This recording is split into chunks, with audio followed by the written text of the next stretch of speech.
آپ کے وضاحت چاہیے تھے ایک آیت پہ کہ ایک آیت ہے جس میں اللہ کہتا ہے کہ اپنی نہیں نبی کے سامنے اپنی آوازیں اونچی نہ کرو. یہ حدیث یہ آیت کیوں نازل ہوئی تھی؟ کون تھے وہ گستاخ جنہوں نے نبی کے سامنے اپنی آوازیں اونچی کی تھی؟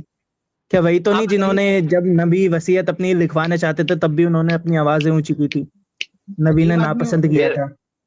پھر انہوں نے جہالت والی بات کی زید بھائی، کفایت بھائی، پھر جاہلانہ بات. کون وہ گستاخ تھے؟ یہ لفظ تم کیوں استعمال کر رہے ہو؟ تم سوال کر رہے ہو کہ حکم لگا رہے ہو؟ تم سوال کر رہے ہو کہ حکم لگا رہے ہو؟ نہیں ہے نبی کے تم کو نہیں، ہوتے تم ہوئے کو ان کے سوال سامنے کرنا ہے اپنی تو آوازیں سوال اونچی کرو. کی جائے. تم کو سوال کرنا ہے تو سوال کرو. یہ پلیٹ فارم پہ ہم بے ادبی کی اور کمینہ پنی کی اجازت نہیں دے سکتے کہ تم حکم لگا رہے ہو کہ کون گستاخ تھے. ایسا کیسے کہہ رہے ہو جی جس کا بھی آپ اشارہ اپنا تمہارا ہو؟ ایسی باتیں جیسے یہ ہوتا ہے کہ پہلے آپ نے ججمنٹ لگا دیا اور ابھی تک بات ہوئی نہیں، کچھ سب نے سامنے بات آئی میں نہیں. تو اسے بے ادبی مانتا ہوں کہ نبی کے ہوتے ہوئے ان کے سامنے اپنی آوازیں اونچی کی جائے. بات کیسا ہے نا، آپ یہ سمجھیں کہ جو آپ جن کے اوپر الزام لگا رہے ہو تو وہ بات کو سمجھنا ضروری ہے. یہ بے ادبی نہیں، ادب کی بات ہے. اللہ کے بندے یہ بے ادبی نہیں ہے. رکو، یہ بے ادبی نہیں بلکہ ادب کی بات ہے. اللہ کے نبی صلی اللہ علیہ وسلم بیماری کی حالت میں ہے اور اگر صحابہ کہہ رہے ہیں کہ یہاں اس طرح کی بات مت کرو بھی، ان کو تکلیف نہ دو، یہ تو ادب کی بات ہے، یہ تو احترام کی بات ہے. اور سوال یہ ہے کہ 1400 سال کے بعد آج ایک علی مرزا اور یا اس کا چاہنے والا کھڑا ہو کے کہتا ہے کہ یہ بے ادبی ہے. سوال ہے کہ جس وقت کہا عمر رضی اللہ تعالیٰ عنہ نے، اس وقت کیا ان کو جو ہے کسی نے بے ادب کہا؟ خود اللہ کے رسول صلی اللہ علیہ وسلم نے عمر رضی اللہ تعالیٰ عنہ کو کچھ کہا. اور یہ کوئی پہلا واقعہ نہیں ہے کہ عمر رضی اللہ تعالیٰ عنہ نے اللہ کے نبی صلی اللہ علیہ وسلم کے تعلق سے کوئی بات کہی ہو. اس سے پہلے کتنے واقعات میں عمر رضی اللہ تعالیٰ عنہ نے اللہ کے رسول کو مشورہ دیا اور آپ کی تائید میں باقاعدہ وحی نازل ہوئی. اللہ تعالیٰ نے اس مشورے کو قبول کیا. اس کو آواز بلند کرنا کہتے ہیں. وہ جنگ بدر بھول گئے جب یہ کہا کہ مقتولین کے ساتھ کیا کیا جائے؟ سب نے کہا چھوڑ دو. عمر رضی اللہ عنہ نے کہا نہیں چھوڑو، ایک ایک کو جو ہے ختم کرو، یہ جو ہے جنگی مجرم ہے. تو ڈیسیژن کیا لیا گیا؟ چھوڑ دیا گیا ان کو. لیکن بعد میں قرآن کی آیت کیا نازل ہوتی ہے؟ عمر رضی اللہ عنہ کی تائید ہوتی ہے.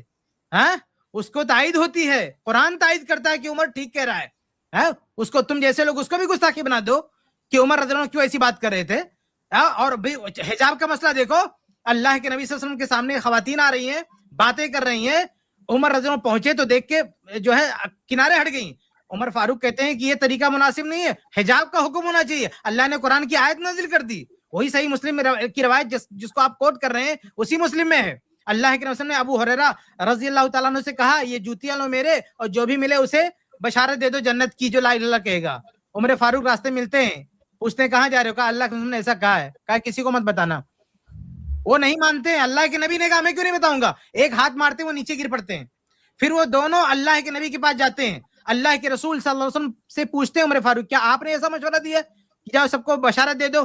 کہا ہاں. کہا اللہ کے رسول ایسا مت کریں، ایسا کریں گے تو ہو سکتا ہے کہ وہ لوگ اسی پہ بھروسہ کر لیں، لعلہم یتقون، بھروسہ کر لیں، فخلہم یعملون، ان کو عمل کرنے دیجئے. تو اللہ کے رسول نے کہا ٹھیک ہے ان کو عمل کرنے دو. یہ عمر فاروق ہے. ایک نہیں اتنے سارے واقعات ہیں کہ اللہ کے نبی صلی اللہ علیہ وسلم کے سامنے آ کے مشورہ دیا. عمر فاروق رضی اللہ عنہ کے مشورے کو نہ صرف اللہ کے نبی نے تسلیم کیا بلکہ اللہ تعالیٰ نے عمر فاروق کے مشورے پہ جو ہے آیتیں نازل کی ہیں. یہ عمر فاروق ہے جو یہ حدیث قرطاس پیش کرتے ہیں. وہاں اگر مشورہ دیا تو کون سا برا کیا؟ یہ نبی کی تعظیم میں انہوں نے جو کچھ کہا، اللہ کے رسول کی تعظیم میں کہا، ان کے احترام میں کہا. اور اس کے بعد اللہ کے رسول اس بیماری میں فوت نہیں ہوئے، باقی تھے، زندہ تھے، باحیات تھے. جب ٹھیک ہو گئے، افاقہ ہوا تو کیا کچھ کہا؟ کوئی حکم لگا جو حکم آپ لگاتے ہو؟ اللہ کے نبی صلی اللہ علیہ وسلم کو جب افاقہ، ایسا تو نہیں کہ اس بیماری میں آپ دنیا سے چلے گئے تھے، اس کے بعد افاقہ ہوا تھا، اس کے بعد آپ بول سکتے تھے. تو کیا اللہ کے نبی صلی اللہ علیہ وسلم نے کچھ کہا کہ کیوں؟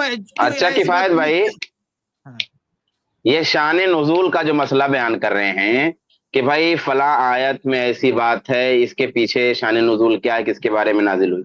دیکھیے پورا قرآن پاک جو ہے نازل ہو رہا ہے تو صحابہ کرام کی اصلاح و تربیت میں نازل ہو رہا ہے. اور رسول اللہ صلی اللہ علیہ وآلہ وسلم کے کتنے سارے فرامین ہیں جو رسول گرامی صلی اللہ علیہ وآلہ وسلم نے اپنے صحابہ کی اصلاح و تربیت میں فرمائے ہیں. تو اگر کسی روایت کے پیچھے کسی صحابی کا کوئی سہو ہے، کوئی نسیان ہے، کوئی بھول چوک ہے، اور کسی آیت کے پیچھے اگر کسی صحابی کی کوئی غلطی ہے، ان کا کوئی سہو ہے، کوئی نسیان ہے، کوئی بھول چوک ہے، اور اس پس منظر میں کوئی آیت نازل ہوتی ہے، اس پس منظر میں کوئی حدیث بیان ہوتی ہے، تو اس آیت کی بنیاد پہ یا اس حدیث کی بنیاد پہ ایک صحابی یا کئی صحابہ یا تمام صحابہ کو گستاخ اور بدکردار کیسے کہا جا سکتا ہے؟ یعنی یہ جو جہالت مرزا نے کیسی سکھائی ہے لوگوں کو کہ بھئی وہ تو صحابہ کرام کی تربیت ہی ہو رہی ہے. جہاں جہاں صحابہ کرام سے سہو ہوتا ہے، اللہ تبارک و تعالیٰ کی طرف سے آیتیں نازل ہوتی ہیں، رسول اللہ صلی اللہ علیہ وسلم ارشاد فرما کے ان کی تربیت کرتے ہیں. رسول گرامی صلی اللہ علیہ وآلہ وسلم سے اگر زندگی میں کہیں سہو ہوا ہے تو اللہ تبارک و تعالیٰ نے آپ کی تنبیہ فرمائی ہے اور آپ کی تربیت فرمائی ہے. کیا معاذ اللہ ثم معاذ اللہ رسول اللہ صلی اللہ علیہ وآلہ وسلم کو اللہ کا گستاخ کہنے لگو گے؟ اگر یہی استدلال کا طریقہ ہے، یہی دلیل پکڑنے اور دلیل دینے کا طریقہ ہے، تو پھر اگر نبی نے شہد کو اپنے اوپر حرام کہا تب تو یا ایھا النبی لما تحرم ما احل اللہ. اب یہ آیت کس پس منظر میں نازل ہوئی؟ فلاں پس منظر میں نازل ہوئی. تو پھر تو اس اصول کی بنیاد پہ مرزا جیسے لوگ اور ان کے اسٹوڈنٹ رسول اللہ کو بھی گستاخ ثابت کر دیں گے، تمام صحابہ گستاخ ثابت ہو جائیں گے. تو یہ طریقہ تو دلیل کا نہیں ہوتا، نہ تو استدلال کا یہ طریقہ ہوتا ہے کہ کسی آیت اور کسی حدیث کے پیچھے کا کوئی واقعہ ہے تو بغیر قرائن دیکھے ہوئے، بغیر آگے پیچھے دیکھے ہوئے فوراً گستاخ کا لفظ آپ لاگو کر دو. یہ اصول استدلال کے بالکل خلاف ہے. اچھا شیخ، کفایت نے جو بات کہی کہ اللہ تعالیٰ نے تائید کی، رسول اللہ نے تائید کی، اس پورے مسئلے میں حضرت علی نے بھی تو حضرت عمر کی رائے کی تائید کی.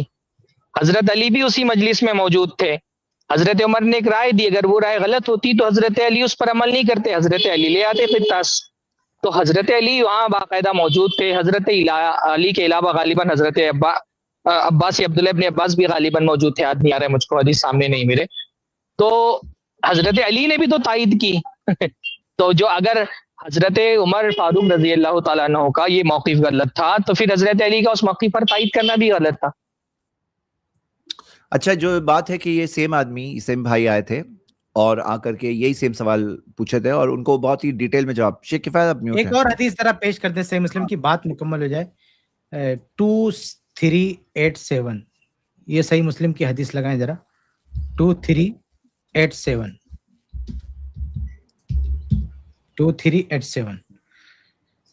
جی. یہ کہنا چاہتے ہیں کہ بھئی خلافت اللہ کے نبی صلی اللہ علیہ وسلم نے دے دیا ہوتا علی رضی اللہ تعالی عنہ کو اگر ان کو لکھنے سے نہ روکا گیا تھا. بھئی اللہ کے نبی صلی اللہ علیہ وسلم نے جو کتابت کا ارادہ ترک کیا تھا وہ اپنے اختیار سے. اللہ کے نبی صلی اللہ علیہ وسلم کو کوئی جو ہے مجبور نہیں کر سکتا ہے. آپ جو ہے لکھ سکتے تھے، لیکن آپ صلی اللہ علیہ وسلم نے اپنے ارادے سے جو ہے اس کو ترک کیا ہے. یہ صحیح مسلم کی ایک حدیث آپ دیکھیں، اللہ کے فرماتے ہیں کہ ادعی لی ابا بکر. آپ صلی اللہ علیہ وسلم، اچھا روایت کیا دیکھیں، ان عائشہ قالت قال علی رسول صلی اللہ علیہ وسلم فی مرضہ.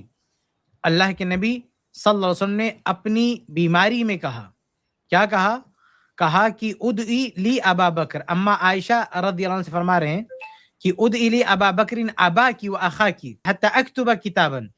کہا کہ اپنے والد کو بلاؤ اور اپنے بھائی کو بھی بلاؤ تاکہ میں ایک کتاب لکھ دوں. فإنی اخاف، کیونکہ مجھے ڈر ہے، ان یتمنى متمن ویقول قائل، کہ کوئی تمنا کرنے والا تمنا کرے اور کوئی کہنے والا کہے انا اولا، کہ میں زیادہ بہتر ہوں. وَيَأْبَى اللَّهُ وَالْمُؤْمِنُونَ إِلَّا أَبَا بَكْرٍ، لیکن اللہ اور مومنین ابو بکر کے علاوہ کسی اور کے لیے تیار نہیں ہوں گے، سب کا انکار کر دیں گے. تو آپ دیکھیں کہ یہاں بھی اللہ کے نبی صلی اللہ علیہ وسلم نے یہ ارادہ فرمایا کہ لاؤ جو ہے لکھ دیتا ہوں. اور یہاں تو مینشن کر دیا کہ کس کا نام لکھتا ہوں، یعنی ابو بکر صدیق رضی اللہ عنہ کا نام لکھ دیا کہ لاؤ لکھ دیتا ہوں تاکہ کوئی دوسرا نہ آئے. لیکن یہاں بھی بیمار تھے اللہ کے رسول، یہاں پہ بھی وہ لا کے نہیں دیا گیا. اما عائشہ رضی اللہ تعالیٰ نے وہ نہیں کیا اور اللہ کے رسول نے اصرار بھی نہیں کیا. تو بھائی وہ جو آپ صحیح بخاری کی روایت، یہ صحیح مسلم کی روایت ہے، صحیح بخاری کی روایت آپ ایک طرح دیکھ رہے ہو، آپ یہ سمجھتے ہو کہ علی رضی اللہ عنہ کا نام لکھ دیتے، اور اللہ کے بندے اگر لکھنا ہوتا نا تو ابو بکر صدیق کا نام لکھتے، کسی اور کا نام نہیں لکھتے. لیکن اللہ کے نبی صلی اللہ علیہ وسلم نے ارادہ کئی بار کیا، بعض ارادوں میں آپ نے یہ وضاحت کر دیا کہ ابو بکر صدیق رضی اللہ عنہ کا نام لکھنے والا ہوں، لیکن آپ نے